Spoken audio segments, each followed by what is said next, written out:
أعوذ بالله من الشيطان الرجيم. بسم الله الرحمن الرحيم. رب اشرح لي صدري ويسر لي أمري واحلل عقدة من لساني يفقه قولي. رب زدني علما. اللهم فقهنا في الدين.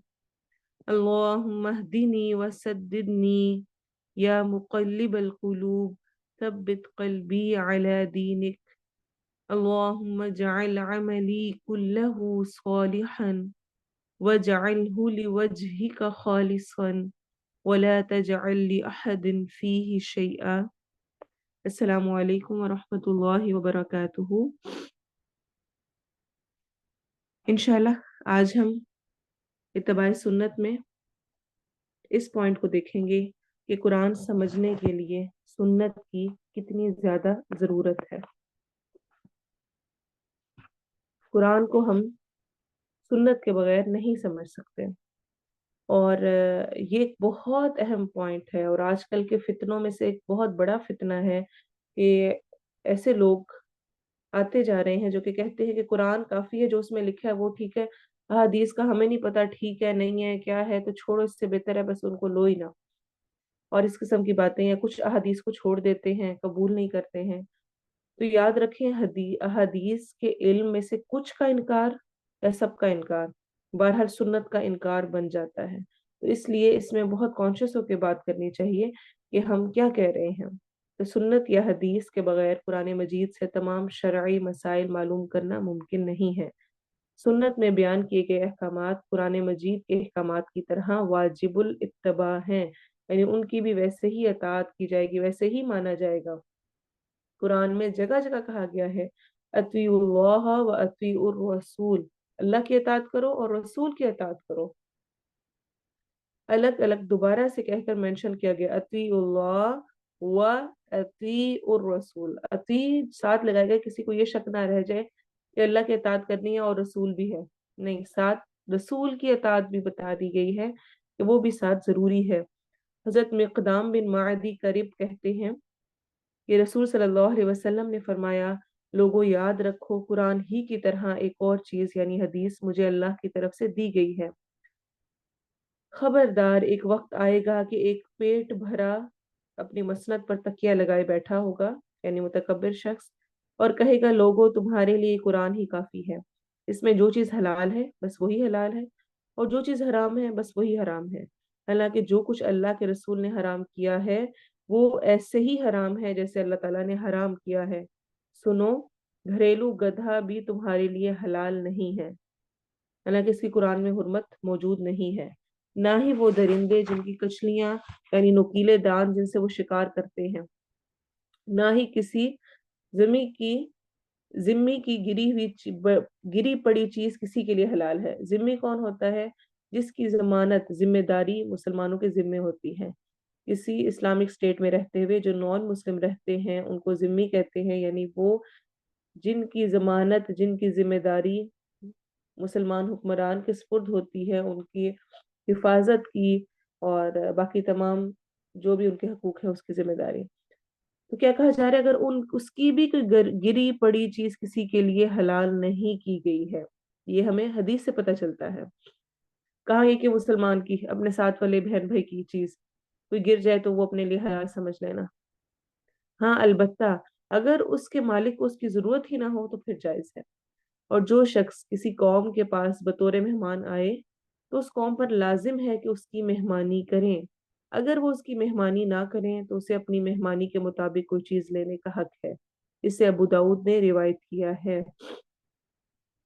حضرت ابو رافع رضی اللہ عنہ سے روایت ہے کہ نبی صلی اللہ علیہ وسلم نے فرمایا، لوگوں میں تم میں سے کسی کو اس حال میں نہ پاؤں کہ وہ اپنی مسند پر تکیہ لگائے بیٹھا ہو، اس کے پاس میرے ان احکامات میں سے جن کا میں نے حکم دیا یا جن سے میں نے منع کیا ہے کوئی حکم آئے اور وہ یوں کہے، میں تو آپ صلی اللہ علیہ وسلم کے اس حکم کو نہیں جانتا، ہم نے جو کتاب اللہ میں پایا اسی پر عمل کر لیا، یعنی ہمارے لیے وہی کافی ہے.